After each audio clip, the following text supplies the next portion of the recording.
Somewhere off the southern coast of Jamaica, under nearly a mile of dark water, there is a number that could change everything. Not a number anyone talks about at the resorts. Not a number printed on a postcard next to a sunset and a steel drum. A number that, if it holds up, would put this small island in the same sentence as Norway, Kuwait, and Nigeria. 7 billion barrels. Let that sit for a second, because most people hear a number like that and it just washes past them like weather. So let's make it real. 7 billion barrels of oil is enough to run the entire United States, the largest oil consumer on the planet, for close to 3 years. It is more than the combined proven reserves of Norway, Brazil, and the United Kingdom. It is roughly the size of Ecuador's entire OPEC membership stake. And it is sitting beneath a country whose entire yearly economic output could be dwarfed by the cost of just building the infrastructure to pull it out. This is Jamaica, yes, that Jamaica. 290 miles of coastline, 11,000 square miles of land, a population smaller than the city of Chicago. Famous for sprinters who run faster than physics seems to allow, for a sound that came out of Trenchtown and conquered the world, for beaches that appear on more screensavers than any other stretch of coastline on Earth. And now, quietly, without most of the world noticing, Jamaica may be sitting on one of the largest untapped oil reserves discovered anywhere in the last 2 decades. Here's the part that should stop you cold. This isn't a rumor, it isn't a viral post with no sourcing behind it. International energy companies have surveyed it, independent geologists have mapped it, financial analysts have modeled what it could mean for global oil markets.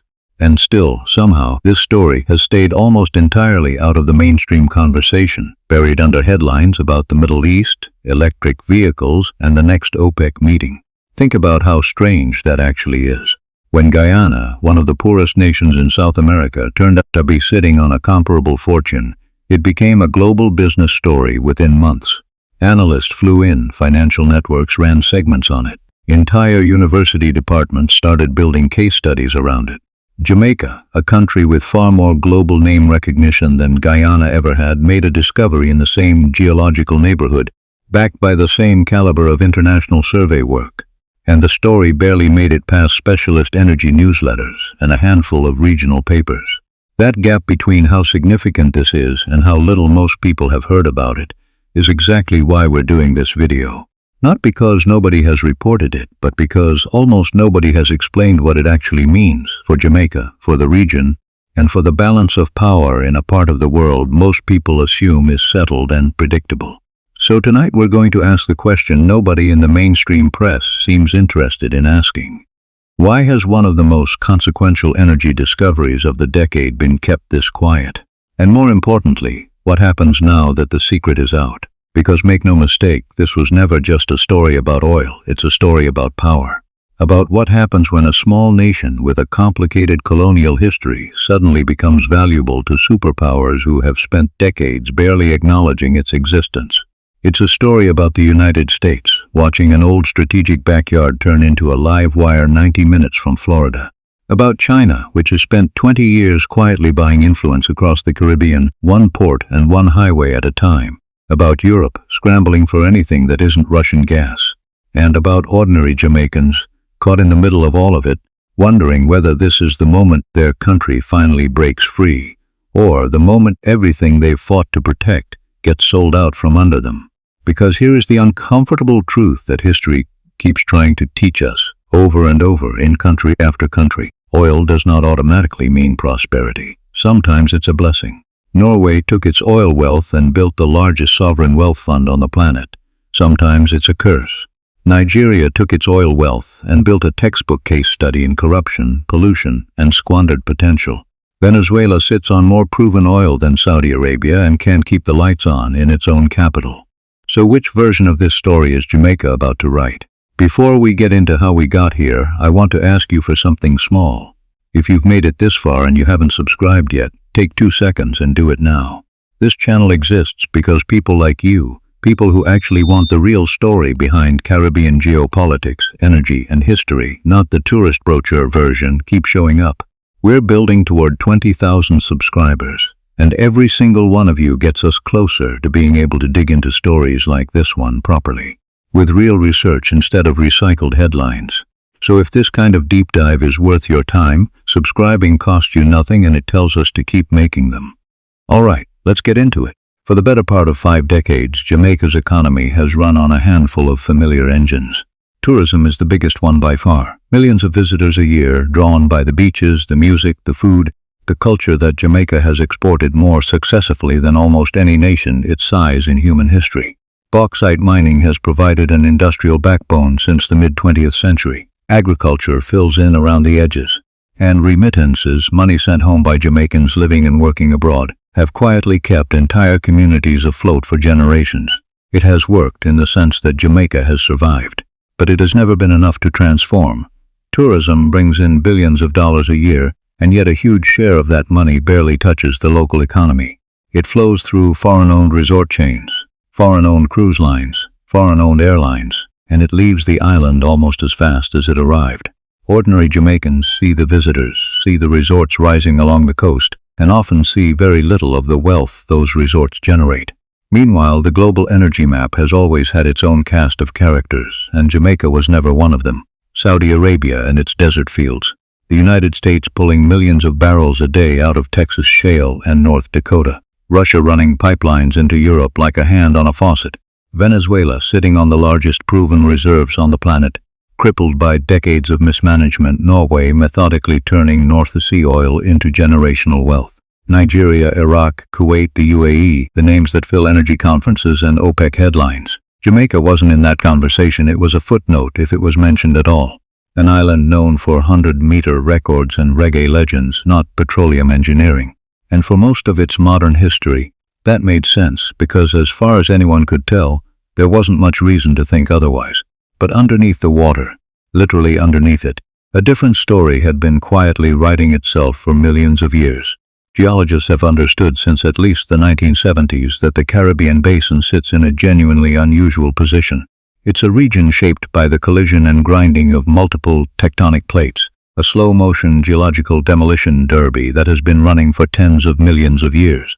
That kind of tectonic chaos does something specific.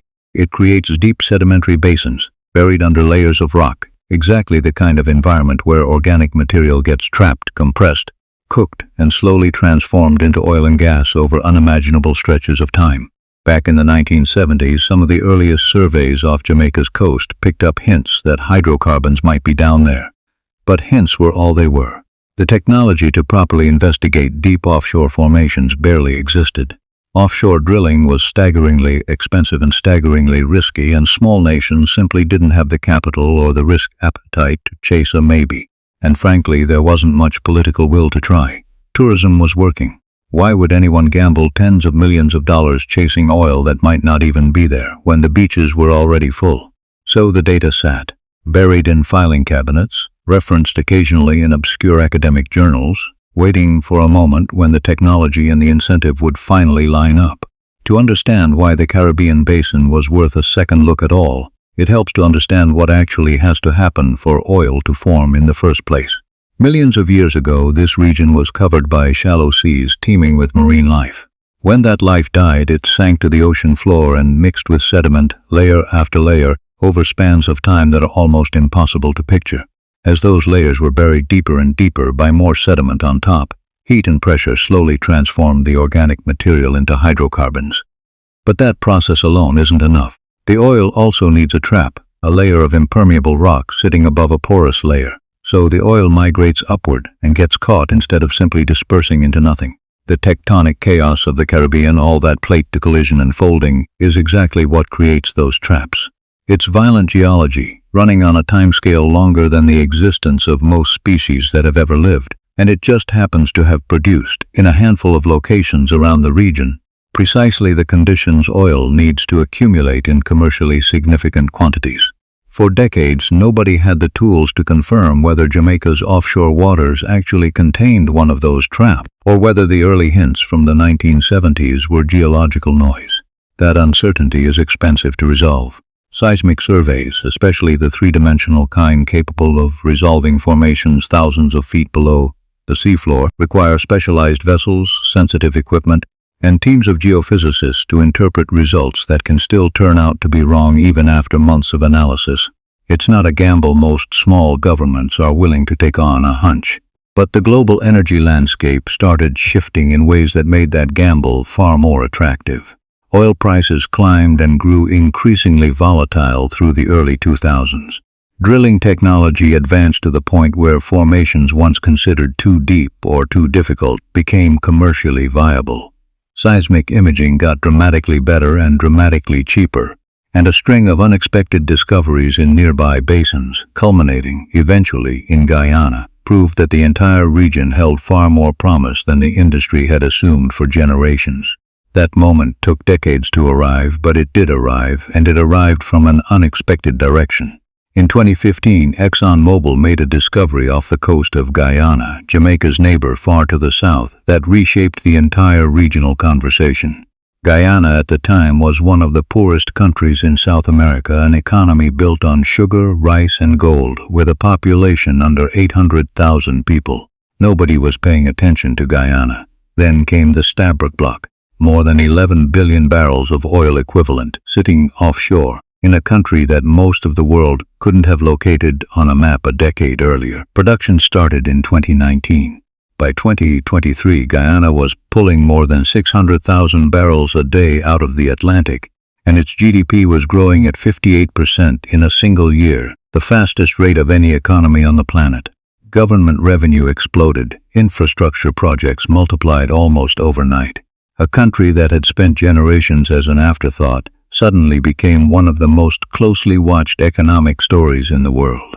Georgetown, Guyana's capital, went from a sleepy administrative city to a place where international hotel chains, engineering firms, and oil executives were suddenly fighting over hotel rooms.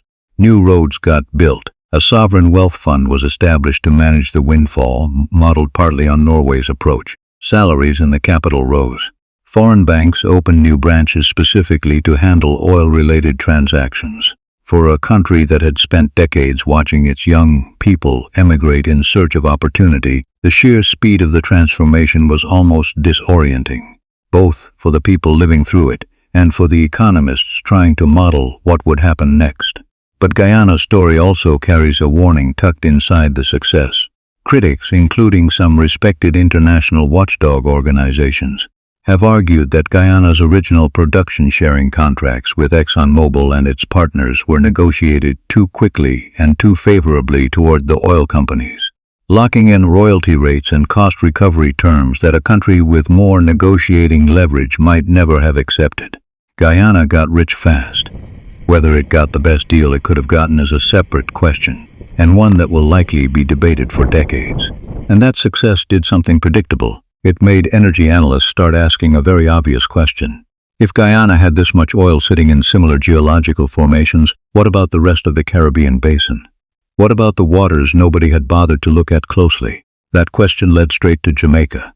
Enter Tullow Oil, a British energy company with decades of experience finding oil in places the industry had written off: Ghana, Kenya, other so-called emerging markets where major discoveries eventually turned entire economies around. Tullow knew how to read difficult geology. It knew how to negotiate with governments that had never dealt with an oil major before. And, critically, it had access to seismic imaging technology sophisticated enough to build a three-dimensional map of what's happening thousands of feet below the ocean floor without drilling a single well.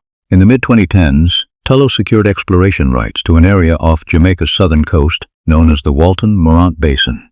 Survey vessels moved in, dragging sensor arrays across the surface for months, collecting terabytes of raw seismic data that would take specialized software and geologists years to fully interpret. Then, in 2018, Tullow made an announcement that quietly detonated inside the energy industry, even if almost nobody outside of it noticed at the time. The data suggested massive hydrocarbon deposits. Not a marginal pocket, not a field too small to bother developing. Massive. The kind of formation that could put a country on the map alongside established oil producers. The initial estimate, potentially 7 billion barrels of recoverable oil equivalent. To understand exactly how large that number is, consider the company it puts Jamaica in.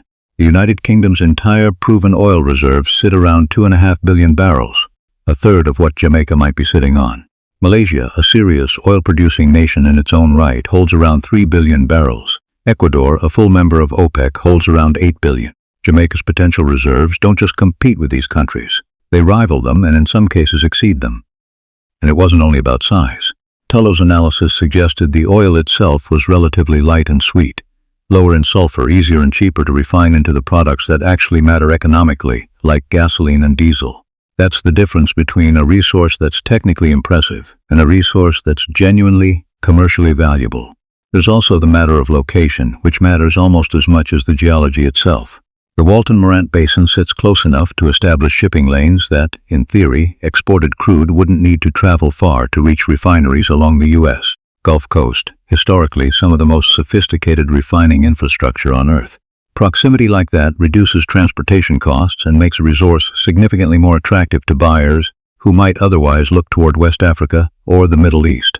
For a project this expensive to develop, every advantage matters, and geography, in this case, happens to be working in Jamaica's favor. Word moved fast through the industry, even as it moved slowly through public awareness. Financial publications picked it up. Energy conferences started including Jamaica in long-term forecasts. Investment analysts began quietly researching the island's political stability, its regulatory environment, its capacity to actually deliver a project of this scale. And the Jamaican government found itself holding something extraordinary, and something extraordinarily dangerous to handle badly. Because here is the part that rarely makes it into the excited headlines. Finding oil and extracting oil are two entirely different problems. Jamaica had none of the infrastructure this kind of project requires. No offshore drilling platforms, no subsea pipeline networks, no large-scale storage terminals, no refineries built to process crude at scale, no deep-water ports designed for oil tankers, no domestic workforce trained in petroleum engineering, because there had never been a reason to train one. Building all of that from scratch, industry estimates suggest, would cost somewhere between $15 and $20 billion over the next 2 decades. $20 billion. For context, that figure is larger than Jamaica's entire annual gross domestic product. No single company was going to fund that alone, not even a major multinational. A project this size would require consortiums of energy companies, layers of international financing, loan guarantees from development banks, and an unusual degree of coordination between a small government and some of the most powerful corporations on Earth. To put that number in a different kind of perspective, $20 billion is roughly what it costs to build several new international airports, or to fund an entire national highway system from nothing, or to construct a handful of the largest offshore wind farms currently operating anywhere in the world. It is not the kind of capital that arrives casually, and it does not arrive without conditions attached. Every dollar of foreign financing typically comes bundled with expectations about which contractors get hired, about which equipment gets purchased, about how profits get shared once production actually begins. Negotiating those conditions line by line is where a resource this valuable either becomes a genuine national transformation or quietly turns into a long-term liability disguised as an opportunity. Which meant the Jamaican government was suddenly facing a set of questions that very few small nations ever have to answer. How do you develop a resource this valuable without losing control of it? How do you bring in the foreign capital and expertise you desperately need, while making sure the benefits actually reach ordinary Jamaicans instead of disappearing into a handful of foreign and domestic pockets? How do you negotiate as equals with corporations that have entire legal departments larger than some Jamaican government ministries? History does not make this question comfortable to answer, because history is full of cautionary tales that read almost like warnings written in advance. Start with Nigeria. In the 1970s, Nigeria discovered vast oil reserves in the Niger Delta, and for a moment it looked like the beginning of an African economic miracle. Instead, what followed were decades of corruption, environmental devastation, and mismanagement so severe that despite producing billions upon billions of barrels of oil, most Nigerians remained trapped in poverty. Oil wealth concentrated at the top in the hands of officials and foreign partners, while communities living directly on top of the oil fields watched their fishing grounds die and their land get poisoned. Economists have a name for what happened to Nigeria. They call it the resource curse, the strange, repeated pattern in which discovering enormous natural wealth somehow makes ordinary life worse, not better, for the people who live closest to it. Then there's Venezuela. Once the wealthiest country in Latin America, Venezuela nationalized its oil industry decades ago and poured the revenue into massive social programs. For a while, it genuinely worked. Living standards rose, poverty fell, and the government had the political capital that comes with visible results. But political mismanagement and corruption eventually caught up with the machine. Infrastructure was neglected. Production collapsed by more than 70% from its peak. Millions of Venezuelans have since fled the country. Today, Venezuela holds the largest proven oil reserves on the entire planet, and its economy is in ruins. Having the oil was never the hard part. Managing it was, and there's Angola, a warning that gets far less attention than it deserves. After gaining independence in 1975, Angola discovered major offshore reserves and rapidly became Africa's second-largest oil producer. But the wealth never trickled down. A small ruling elite became billionaires. The vast majority of the population stayed poor. Everything outside the oil sector, roads, schools, hospitals, was left to crumble because nobody in power needed it to function. When oil prices eventually crashed, Angola had nothing else to fall back on. 3 different countries, 3 different decades. The same fundamental failure over and over. Enormous natural wealth funneled through weak institutions, benefiting a narrow elite while ordinary citizens were left holding almost nothing. Economists have spent decades trying to explain why this pattern repeats itself so consistently, and the explanations tend to circle back to a few common threads. When oil revenue starts flowing into a government's coffers, it often becomes easier for that government to fund itself without relying on broad-based taxation of its own population. That sounds like good news, but it actually removes one of the strongest incentives democracies have for accountability. When citizens aren't the ones directly funding their government through taxes, governments have historically felt less pressure to answer to those citizens. Oil wealth can also distort a currency, making other industries, like agriculture or manufacturing, suddenly less competitive on the global market, a phenomenon economists sometimes call Dutch disease, after a similar pattern that hit the Netherlands following a large natural gas discovery in the 1960s. And oil wealth concentrated in a handful of large contracts creates an obvious and powerful incentive for corruption, because the sums of money involved in a single offshore drilling agreement can dwarf an entire country's annual budget. None of that is inevitable. It's a pattern, not a law of physics. But it's a pattern that has repeated itself often enough, across enough different continents and enough different political systems, that any government sitting on a major new discovery has to treat it as a real and immediate risk, not a hypothetical one. Jamaican policymakers know these stories. They've studied them, deliberately and carefully, because the alternative, repeating them, is not a mistake this country can afford to make twice on the world stage. The government has been engaging with international energy consultants to understand what doing it right actually looks like in practice. They've studied Norway's model, where oil revenue funds a sovereign wealth fund built explicitly to benefit generations that haven't been born yet. They've examined Guyana's more recent contracts, watching closely to see what terms a small nation can actually extract when it negotiates carefully instead of desperately.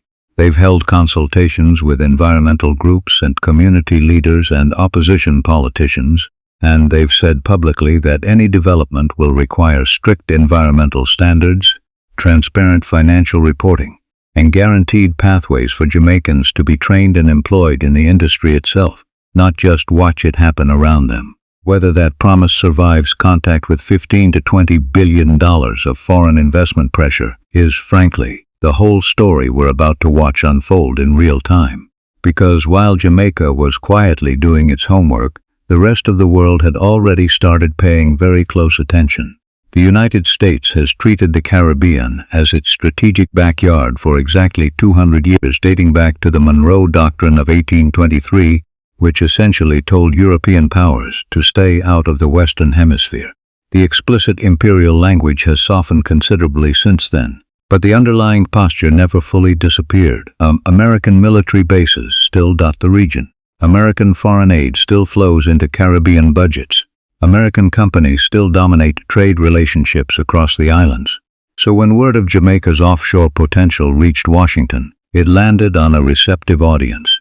The United States remains one of the largest oil importers in the world, even as one of its largest producers. And a stable, friendly oil source sitting roughly 600 miles from the coast of Florida is not a strategic afterthought. It's exactly the kind of asset that reduces dependence on the Middle East and reinforces American influence in a region where other powers have been quietly gaining ground.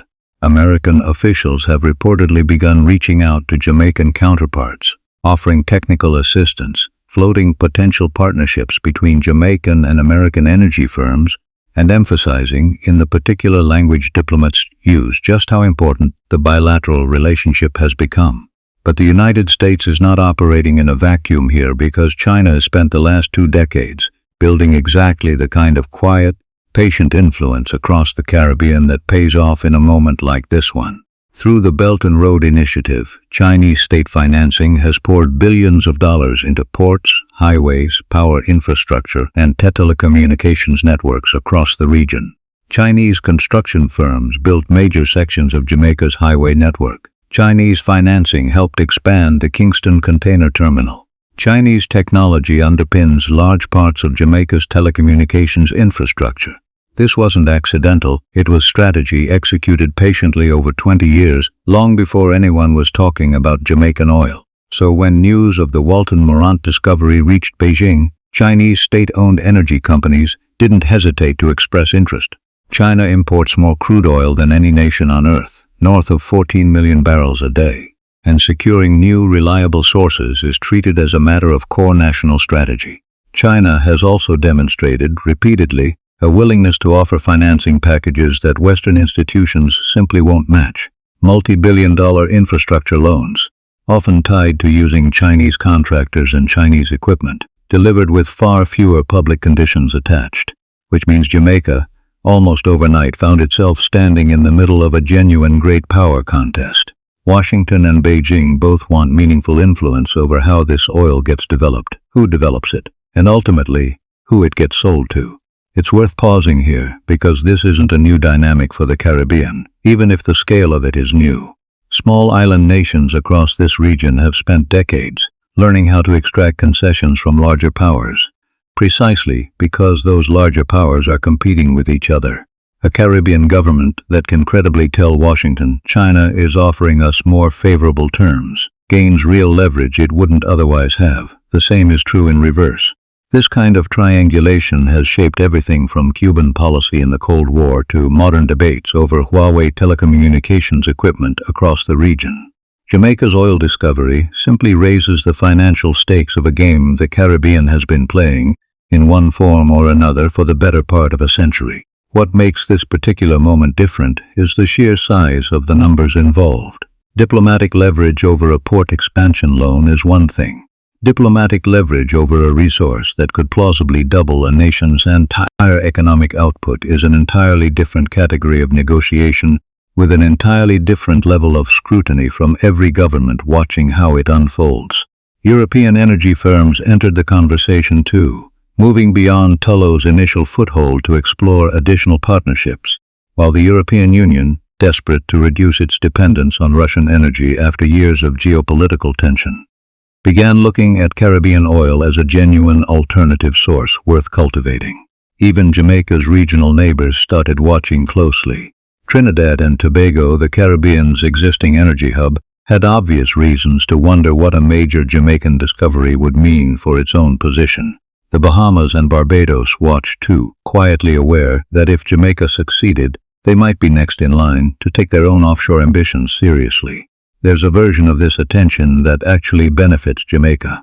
When multiple global powers and multiple companies all want a piece of the same project, that competition becomes leverage. It can drive up royalty payments, push tax terms in Jamaica's favor, and pressure companies into committing more heavily to local infrastructure and training. Used carefully, this kind of attention is exactly how a small nation punches above its weight at the negotiating table, but it's also a minefield. Lean too heavily toward one partner, and you risk alienating the others, and possibly losing access to financing, markets, or diplomatic goodwill you didn't realize you were relying on. Accept too much capital from a single source, and sovereignty over your own resource can quietly slip away one loan condition at a time. Small nations have made both of these mistakes before in both directions, and paid for it for decades afterward. For ordinary Jamaicans, all of this has landed as a genuinely complicated mix of feelings. There's real hope, the idea that this could finally be the moment the country breaks free from its long dependence on tourism dollars and foreign remittances, the moment good jobs and serious infrastructure investment actually arrive at scale. There's the very human excitement of imagining better schools, better hospitals, better roads, funded by something the country actually owns. But there's also deep, earned skepticism. Jamaicans have heard grand promises of transformation before, from more than one generation of politicians, and for a lot of families, day-to-day economic reality hasn't moved much regardless of what was promised. Youth unemployment remains stubbornly high. Certain communities continue to struggle with crime and violence that oil revenue alone will not fix. Access to quality education and healthcare still varies enormously, depending on where you happen to be born. So the real question hanging over every town hall and community meeting isn't whether the oil is real. It's whether the benefits will actually reach the people who need them, or whether this becomes another chapter in a familiar story, where a small elite gets significantly richer while everyone else keeps waiting. That skepticism isn't cynicism for its own sake, it's built on lived experience. Jamaicans have watched bauxite mining generate enormous export revenue for decades, without transforming the communities that live closest to the mines. They've watched tourism revenue climb year after year while wages in the hospitality sector stayed largely flat. There's a well-worn pattern here, and people recognize it instantly, which is exactly why so many of the public conversations happening in churches, in barbershops, on call-in radio shows, and in Parliament itself keep circling back to the same demand. Whatever agreement gets signed, it needs to include enforceable guarantees, not just goodwill promises that quietly disappear once the drilling rigs are already in the water. Coastal communities near the potential development zones have raised concerns that go beyond economics entirely. Fishing communities worry, understandably, that a spill would destroy livelihoods that have sustained families for generations. Tourism operators along the southern coast wonder whether heavy industrial development anywhere near the water could damage the very beaches and reefs that draw millions of visitors every year. Same industry Jamaica would still be relying on even in the best-case oil scenario. Environmental organizations have been especially vocal, and their concerns are not abstract. Jamaica's coral reefs are among the most biologically diverse in the entire Caribbean, home to countless species, natural barriers against coastal erosion, and a major draw for divers and researchers from around the world. A serious offshore spill wouldn't just be an economic setback. It could damage those ecosystems for decades, possibly longer. The government has promised rigorous safeguards, pre-positioned spill response equipment, adherence to international best practices, continuous environmental monitoring, and insurance requirements substantial enough to cover cleanup costs if the worst happens. But environmentalists keep pointing back to a single uncomfortable reference point: the Deepwater Horizon disaster in the Gulf of Mexico in 2010, when an offshore drilling rig explosion killed 11 workers and released roughly 200 million gallons of oil into the ocean. That disaster devastated marine ecosystems, contaminated hundreds of miles of coastline, and cost the fishing and tourism industries billions of dollars. And it happened in the United States, a country with some of the most extensive regulatory infrastructure and emergency response capability on the planet. So the question worth sitting with is this: what happens if something comparable strikes a small island nation with a fraction of those resources and a fraction of that emergency capacity?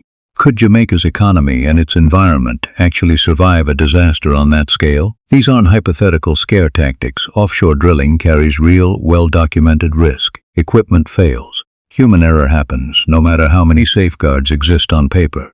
And the Caribbean sits directly in Hurricane Alley, meaning any platform, any pipeline, any piece of critical infrastructure built here has to survive storms that the Gulf of Mexico doesn't even come close to matching in frequency. One serious accident could erase decades of environmental protection and tourism development in a matter of days. Here's a question worth leaving in the comments genuinely, because I'd like to know what you think. If you were sitting in the Jamaican government's position right now, holding a resource potentially worth more than your entire economy, negotiating simultaneously with Washington, Beijing, and half a dozen energy majors, where would you draw the line between welcoming the investment this country badly needs and protecting the sovereignty and the environment that no amount of oil money can ever fully replace? There's no easy answer here, and I'd genuinely like to hear how you'd navigate it. What makes this moment in Jamaica's story different from Nigeria in the 1970s or Angola in 1975 is timing. Those nations discovered their oil wealth in a world with far less scrutiny, far fewer international transparency standards, and far less precedent to learn from. Jamaica is discovering its potential wealth in an era where the mistakes of the past are extensively documented, where organizations track resource governance publicly, where satellite imagery can spot an environmental violation almost in real time, and where a small country's negotiating position, while still difficult, is not nearly as hopeless as it once was. Guyana's experience offers something Nigeria and Angola never had, a recent nearby example of a small nation navigating a major discovery with at least some lessons already learned, even if Guyana's own contracts have drawn criticism for favoring international oil companies more than many economists would like. Jamaica has the rare advantage of watching that experiment unfold in close to real time, close enough, geographically and culturally, that the lessons are hard to ignore. Still, advantage is not the same as guarantee. Every one of the pressures that have derailed other oil-rich nations is present here too. The temptation of fast money, the risk of corners cut on regulation, the difficulty of negotiating with corporations that have more legal firepower than entire government ministries, and the sheer geopolitical weight of two competing superpowers who both want a piece of the outcome. What happens next will likely unfold over years, not months. Exploration wells need to confirm what the seismic data suggests. Development agreements need to be finalized, argued over, revised, and finalized again. Infrastructure, genuinely staggering amounts of it, needs to be built from close to nothing. Environmental safeguards need to be tested, not just promised. And through all of it, the government will need to keep threading a needle between American interests, Chinese capital, European appetite, and the basic expectations of its own citizens, who will be watching every single step to see whether this becomes the story of a nation that finally broke free, or one more entry in a long, painful list of countries that struck oil and somehow ended up worse off for it. Jamaica has survived colonialism, survived the exit of empire, survived economic dependency that outsiders assumed would define it permanently. It has exported a sound and a culture that reshaped global music, produced athletes who rewrote what the human body is capable of, and built a national identity that punches enormously above the size of its economy. Whatever happens with this oil, whether it becomes Jamaica's Norway moment or a cautionary tale taught in economics classrooms alongside Nigeria and Angola, this island has never been a country that simply waits to see what happens to it. The geology has already made its decision. The oil is there or it isn't, and the surveys suggest it almost certainly is. What's left to decide is entirely human. Who negotiates the terms, who enforces the safeguards, who gets trained and hired, and who ultimately answers for what happens if something goes wrong. That part of the story hasn't been written yet. And it's worth watching closely, because whatever Jamaica decides in the next few years won't just determine its own future. It will become the next case study, the next Guyana, the next Nigeria, the next Norway, that some other small nation studies 20 years from now, trying to figure out whether striking oil turned out to be the best thing that ever happened to this island, or the beginning of something it never fully recovered from. There's also a broader regional story quietly unfolding underneath all of this, one that rarely gets mentioned in the coverage focused purely on barrels and dollar figures. If Jamaica does successfully develop this resource while maintaining meaningful control over the terms, it sets a template. It tells every other small Caribbean nation sitting on unconfirmed offshore potential that this path is survivable, that a country without existing oil infrastructure can still negotiate seriously with the largest energy companies and the largest governments on Earth without simply becoming a rounding error in someone else's balance sheet. And if it goes badly, if the mistakes of Nigeria and Angola repeat themselves here just with a Caribbean accent, that lesson will be studied just as closely and just as painfully by everyone watching from Barbados to the Bahamas to Trinidad. Either way, the next decade of Jamaican history is very likely going to be written, in large part, by decisions being made right now, in rooms most of the public will never see, between negotiators representing a small island and negotiators representing some of the largest economic powers on the planet. That imbalance alone should tell you how much is riding on getting this right. If this kind of story matters to you, the ones that don't make the front page but genuinely shape how the world works, subscribing helps more than you'd think. We're working toward 20,000 subscribers so we can keep digging into stories exactly like this one, with the depth they actually deserve. And if you've got thoughts on where you think this is headed, Or if you've followed Guyana's experience closely enough to have an opinion on what Jamaica should do differently, drop it in the comments. I read them, and honestly, some of the best context on these stories has come directly from people watching this region far more closely than any headline ever could. This is exactly the kind of story this channel was built to cover, not the postcard version of the Caribbean, but the version involving real stakes, real power, and real consequences for the people who actually live there. If that's the kind of history and geopolitics you want more of, subscribing is the single easiest way to make sure you don't miss the next chapter of this one. Thanks for spending this time with us. We'll be back with the next chapter of this story as it develops.